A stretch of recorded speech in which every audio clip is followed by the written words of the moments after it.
Hey ladies and gentlemen, Steven here from Redolessence, and welcome back to another video. I really do appreciate you tuning in. It means a lot. Thank you.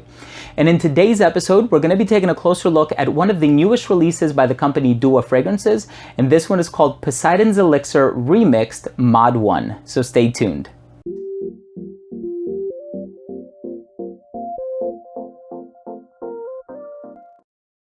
So before I formally begin the review, I do want to disclose that this bottle was sent to me for review by the company, but as always, all opinions will remain my own, but I do want to remain as transparent for my subscribers. Now, as the perfumer / creative director usually does, he sends me a bunch of his newest releases, and then I sort of go in and cherry pick my favorites, and those are the ones that I choose to feature on the Redolessence channel. Well, this one was sent to me back on Monday or Tuesday, and today is Saturday, so I've been spending a little bit of time with this one, and I've even had the opportunity to wear it to work on a number of occasions. And yes, I actually did receive a few compliments with this one as well, and I'll be telling you a little bit about that later on in the video.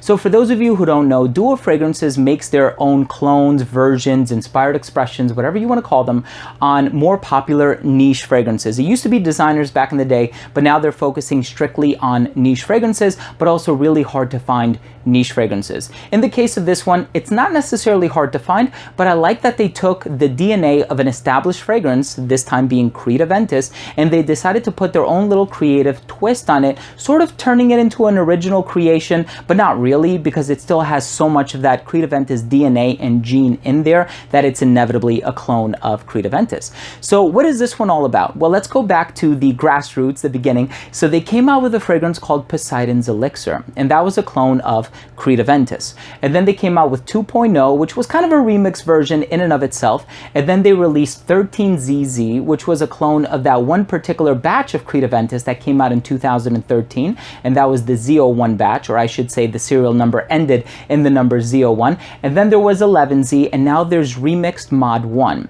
I also saw online, because I do follow the Facebook groups, they're going to be coming out with a Mod 2. They're also going to be coming out with Poseidon's Cologne, which is their take on Aventus Cologne.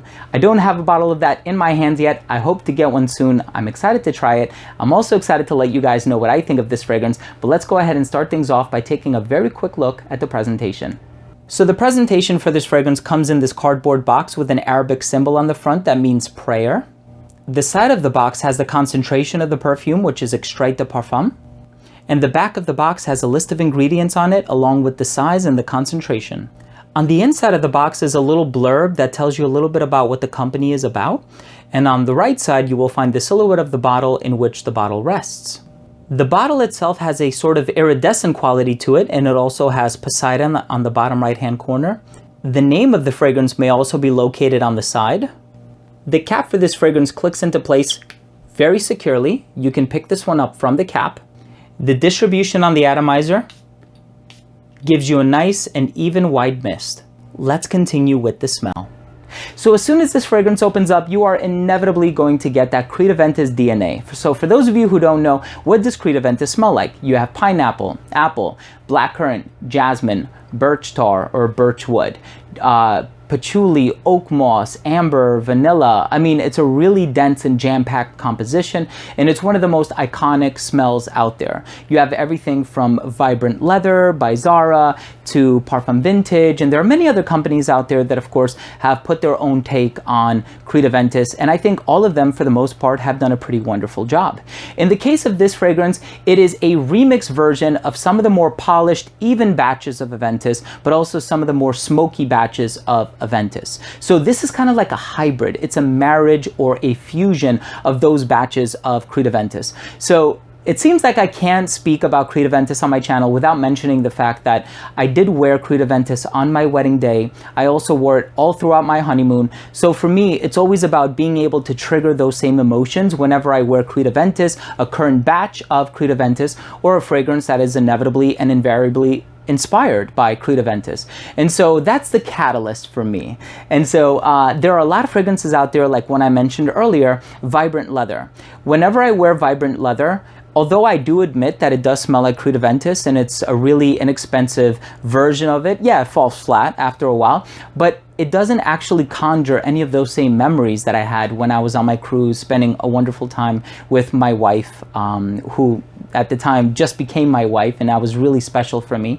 But this one does. This one does conjure a lot of those memories, and it brings me back to being on that Norwegian cruise ship and all the restaurants that we went to and the attractions that we visited on the cruise ship and the ports of call that we visited, Orlando for our photo shoot. So I really wanted to make sure that I wore so much of it. I know it sounds crazy that I wore so much of it that whenever I smelled it, I was reminded of that wonderful and very poignant and sentimental time in my life. And this one definitely conjures up those feelings. So in terms of it being a Creed Aventus clone, I think they got it really darn close. This one does open up with a little bit of smoke. So yes, I can sort of pick up on the smoking nuances. However, I don't think that it's overwhelming at all. I don't think that what the smoke does is turn people off or push them far away. I think that the smoke kind of adds that contemporary masculine edge to the composition. And then you also have the fruity nuances in there, which I feel as though are pretty polished. So you do pick up on a little bit of the bright tartness from the pineapple, but then you also get a little bit of the apple and the blackcurrant. Blackcurrant, of course, along with cassis, can also come across smelling a little bit musky. That is not the case in this fragrance at all. So it's a nice combination and a nice balance of smoke and sweet. And then as it starts to dry down, some of those green elements start to peek their head through. So you definitely get the oak moss that starts to come through. In terms of woodsy nuances, I know there's something in there that of course is found in the original Creed Aventus and all of its subsequent clones. However, and I know it's listed as cedarwood, but it's not a woody nuance that's immediately perceptible. And the reason I say that is because a lot of those notes that are resting on top of it are a lot more perceptible. They're a lot more noticeable, and they definitely trigger the olfactory receptors in your nose much more so than a lot of the notes utilized in the base. However, they are there and they do contribute to the overall smell of the fragrance. Ultimately, do I like this as a Creed Aventus clone? Yes, I do. I love this one as a Creed Aventus clone. In comparison to other Creed Aventus clones that I smelled from other brands, do I like this one? I do. I think in terms of it being a really polished version, just a version of Creed Aventus that is A, going to land you compliments, B, reminds you a heck of a lot of the original Creed Aventus, C, can be mistaken for the original Creed Aventus when you're wearing it in public. I think they did a wonderful job for this one. Now, of course, there are a lot of other variants out there, not only from this brand, but from other brands as well, that might remind you of a certain batch of Creed Aventus, or maybe it's a niche brand taking their own creative spin on the Aventus gene, maybe making it a little sweeter, a little more candied, a little woodsier. Then I think you ought to explore those avenues if you're looking for not an explicit take on Creed Aventus, but something that smells similar to it, but kind of heading in a different direction. If you are in the market for something that smells very similar to Creed Aventus and a very polished version at that, I think that this one is going to be your best bet. So I'm really enjoying this one, and thank you very much to the Dua brand for sending this one to me for my review. Let's go ahead and finish things off with my overall assessment.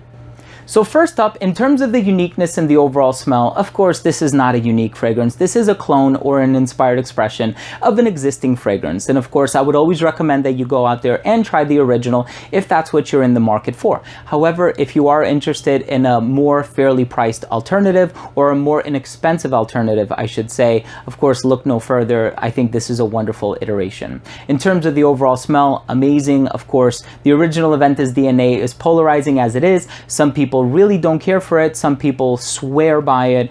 I am one of those fans that loves Creed Aventus, and so I'm also a fan of this one as well. In terms of the longevity on this one, I got about 8 hours on my skin, so the longevity was really good on this one. However, with the original Aventus, and I'll say the same thing for both the original and the clone, I do feel as though I become the victim of olfactory fatigue when I wear it, and the same thing sort of proved true when I was wearing it at work. So I was about into 6th or 7th period. I'm a teacher, for those of you who don't know, and I was approached by one of my coworkers who ended up saying to me that I smelled good. Now, of course, I wasn't able to smell it, and this was almost like 3/4 throughout my day, but apparently it was still on me, it was lingering, and I even got like 2 or 3 compliments. Nothing really stood out, of course, but they were like, "Oh, that smells really nice. I like what you're wearing today." And so it always brightens up my day for me to receive a compliment like that. So in terms of the projection on this one, yes, this did project within an elbow's length, probably probably between an elbow's length and an arm's length for the first 2 to 2.5 hours. It didn't become a skin scent until about the 6.5 to 7 hour mark. And then at the 7 hour mark, like, I really had to dig into my hand to be able to smell this one. In terms of the versatility, it is one of the most versatile scents out there. You can wear it any season, any occasion. It caters to both sexes, or all sexes, I should say.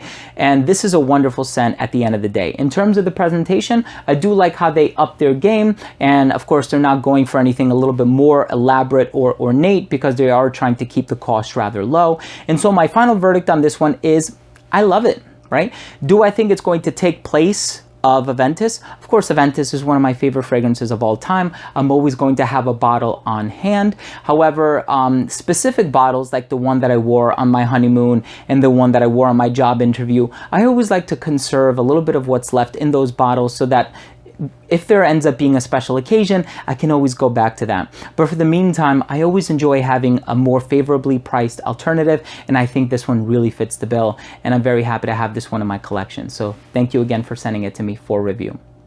So there you have it, ladies and gentlemen. Thank you so much for tuning in. That was my review of Poseidon's Elixir Remixed Mod 1.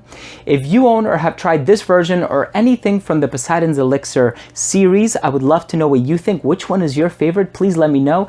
Leave a comment down below. Also, if you are new to this channel and you took something of value from this video, I would really love it if you could support this channel. It's easy and it's free. All you need to do is click that red subscribe button in the corner, and this way, whenever I do upload future videos, and that includes, of course, reviews like this one, top 10 lists, giveaways, unboxings, and a whole lot of other fragrance-related content, they will get delivered straight to your feed. You never need to worry about missing any of my future uploads. Thanks again for watching, everyone. I love you guys, and we'll see you in the next episode. Bye.